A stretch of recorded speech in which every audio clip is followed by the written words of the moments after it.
played 46 good minutes. Those 2 minutes is where we lost the game. 5 consecutive threes for Naismith. A 16-4 run by Indiana. We've seen Halliburton be special in these moments. I already have the confidence to take the shot in the moment. I'm like, it's going in. At the foul line, step back straight on two-pointer and in, and we have overtime. We've shown all year that we can win in some mysterious, weird ways. And Indiana has won and captured game 1 of the Eastern Conference Finals on the road in the Garden. Obviously, it's not a good feeling, but a lot of basketball left to be played.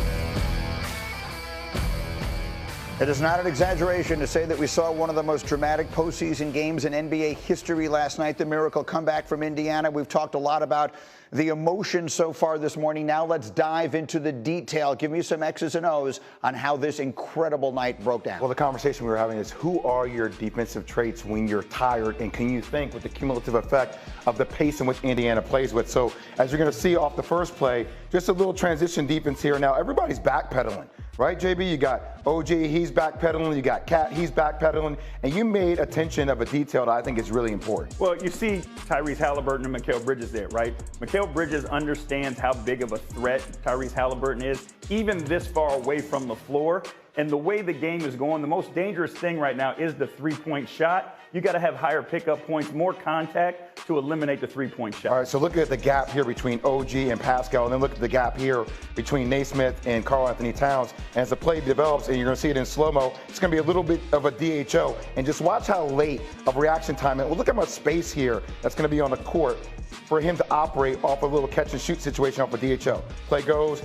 OG is so far down because of transition, attention to detail, right? Locking there or being tired. That's the 5th three that he made in a row. Attention to detail matters. Next play, you're going to see once again, off a little pin down in the corner. So pull out a little bit. I always think this is interesting because we're going to look at the situation here in the corner, okay? So this is Josh Hart in this particular situation. You have 2 choices as a defender, JB, right? If I'm guarding you on a side down, pin down, I can either chase you around the screen, which I'm trying to stay on your shoulder to force you to drive the ball, or I can take the shortcut, which is typically what you do when you get tired, right? You try to shoot the gap because you try to meet him. Well, so understanding too, if I'm Josh Hart and the distance of the pass from Halliburton to Naismith, I do feel like I have time to get to him if I do take that shortcut and shoot the gap. But what I want to do when I shoot the gap is I want to send him back to the help. The big guy, Mitchell Robinson, Obi Toppin are there in the corner. I know that there's a presence there and he won't be able to get off an easy catch and shoot 3. We give up the middle here. He gets that wide open 3 because there's no help, because Bridges is staying home with Halliburton to eliminate his 3-point shot. So if anything, you want to send him back into Mitchell Robinson here on the sideline in the baseline. You don't want to allow him to go middle. And what does he get? He gets a little bit off balance. He gets to the middle and another dagger for 3. And here's the last way that I thought was really fascinating, guys. Just understanding in the game in overtime, attention to detail, staying down in the stance and not ball watching. Just pay attention to Josh Hart here. We talk about some of these guys logging over 40 minutes in a critical possession of the game. You're going to see a simple ball cut here off Nembhard. He's just going to kind of lackadaisically cut through. He's not a hard cut like he's cutting for the ball. He's just cutting through. And just watch Josh Hart standing up here. Comes off the ball screen up top. No ball pressure. Nembhard, he's able to make the pass here. Halliburton just cutting through. Ball watching. Easy lay. If you hold it there, the thing that we were talking about, decisions that Rick Carlisle made, he made the decision to go small, right? Obi Toppin at the 5. Because Obi Toppin is spaced in this corner down here, Mitchell Robinson, whose responsibility normally is always protect the paint, but because there's a shooter there in the corner on the strong side, when Nembhard cuts, he doesn't go and help, and now that's why he's able to get a wide open layup as well. So these are just the little play breakdowns that kind of led to the avalanche effect, right?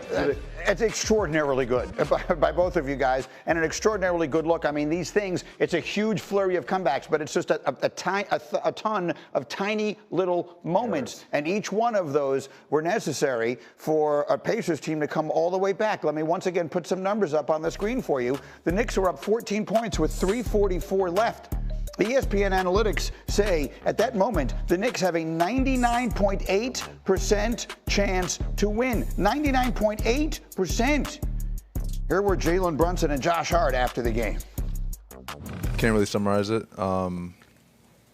Give them a lot of credit. They closed the game out like they've been doing in all playoffs. not really good on our part. Defensively, we let off the gas. The intensity, the physicality wasn't there. Offensively, we were playing slower, a little stagnant, and it looked like we were playing out to lose. So the conference finals are a fascinating time. Having been there and traveled with it for a couple of years, you get a sense of just how grueling this every other day game is. Maybe on some level, that's a good thing for a Knicks team that doesn't have any time to dwell on what happened. How would you describe the mood of the Knicks after the game last night? They were frustrated. They were mad at themselves. They knew they gave one away. And again, they know what that looks like from the other side. It happened in Boston twice when you're on the road. So they know exactly what happened and what happened to this series. This is a Knicks team. Monica and I both know this well about them, is that they usually respond well after things like this. They are a very mentally tough team. So I would expect Friday night you're going to see them pay more attention to the details that you guys were pointing out. Yeah, that was an excellent take, JB and Jay. But I think also, too, like, there is a individual accountability. I love the call out of Mikal Bridges understanding the moment of Tyrese Halliburton.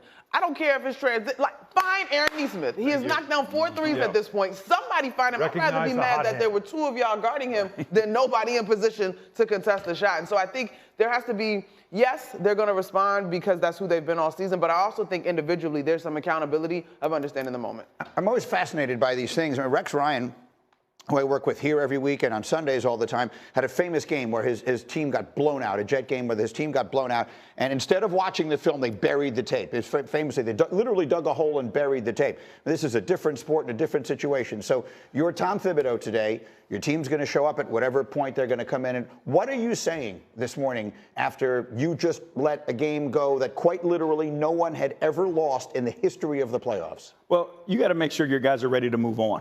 And in order to move on, you have to watch it, you have to hold yourself accountable, and you have to discuss it. So the emotional piece of it is what has to be dealt with first, and then understanding, okay, now we've dealt with that. We know the mistakes we made. Now we watch the film and we make adjustments. I think they've got some decisions to make, right? We keep talking about fatigue.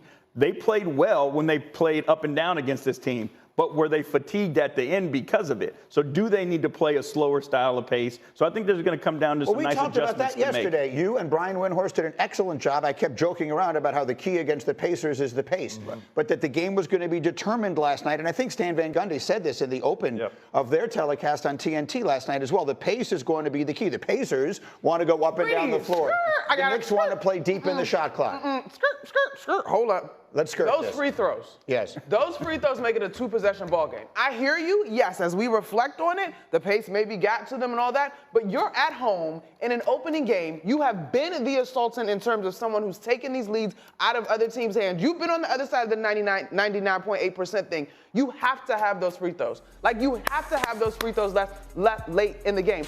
To me, the Pacers, I don't know, they are going to make you pay for every mistake. And to me, those free throws are a glaring thing down the stretch. Well, number one, they were up 9 with 40 seconds left to go in the game, okay? There is a play where Jalen Brunson makes that pass off the inbounds, and it doesn't always come down to smaller plays, and it does come down to free throws, you are correct. But also, like, why even try to make the pass? Hold on to the ball. Yeah. You are the clutch player. You are the guy that closes things down the stretch. Instead of trying to score, just pull that ball back out, force them to foul you, extend the game, make your free throws. It's little things like that I think accumulative. That ball. Yes, I hear you catch the ball, but don't even pass it. I got you, but just we made it. They have to foul you. You see what we're doing? You see what we're doing, though? We are finding any little thing that we can find that is the reason why. And that's what happened last night as everybody walked out, as all the Knicks players filed into the locker room shaking their heads. It was always, if we just did this one thing. The problem is there was like 5 one things instead of just looking at the 6 one things, which was the 6 3-pointers that a guy hit and he just detonated. Sometimes it is live and die by the 3. And they found life with those 3-pointers that Nesmith was hitting, and the Knicks somehow couldn't find the odd hand to stop them. Well, the question as coaches that we sit back is, like, we don't look at each individual thing. We figure out the why, right? Like, why did we put ourselves, or how did we get in that situation to begin with? So whether it was the missed free throws, the lackadaisical defense, the closeouts, the going under, those types of things, we try to figure out the why. So if the big picture, and only the Knicks know this, the big picture, they understand if fatigue did play a role or if it didn't in their decision-making late in games, in their turnovers late in games, and then they make the adjustment from there. So it's something, again, they'll discuss I trust that group, right? They've got a great group of guys who have figured it out. Thibodeau is a great coach, so it's going to be interesting to see what happens in game 2. Hypothetically, JB, let's just let the fatigue thing live, though. What you going to do? Like, it is what it is. That's your rotation. Well, but that's the thing is, I thought that they tried to match the tempo of the Pacers, and that's why they were able to score. They did a great job. They scored. They were up 14 points, all those things. But now it comes back to we didn't close, we didn't finish. Do we need to go back to play ball-controlled basketball? So you don't yell skirt at him when he says the same thing I said. You yell at JB, and what makes it life miserable for a team that plays at a fast pace that's used to a high number of possessions, slowing down the game and then forcing them to actually value the ball each possession, which is not how Indiana plays. Obviously, I get it. Y'all know my role on radio analyst. This has come up in this matchup through the course of the regular season. And Tibbs is mindful to point out that the Knicks don't necessarily want to play slow either. And so I don't know if the pace was so much about matching the Pacers as much as it was, this is also a place that we want to play. Now, do they need to consider more variance based on the end result? Yes. Sure, but I think it's a misconception to think that the Knicks only want to play plotting. But I think you can play fast. I think you can play fast 24/7. That's why the variance part. This series is a close series. These two teams are very close when it comes to talent and everything that they can do and their potential. This is going 7. Shout out to those Pacers fans that was bugging me in the Delta Lounge. Well, give them their props. Listen, I mean, it'd be fascinating to be in both film sessions today, because if you're going to watch 53 minutes of film, there's a lot of it where the Knicks look like the much better team and all that, and then boom, the whole thing turns around. It's an incredible night. Meanwhile,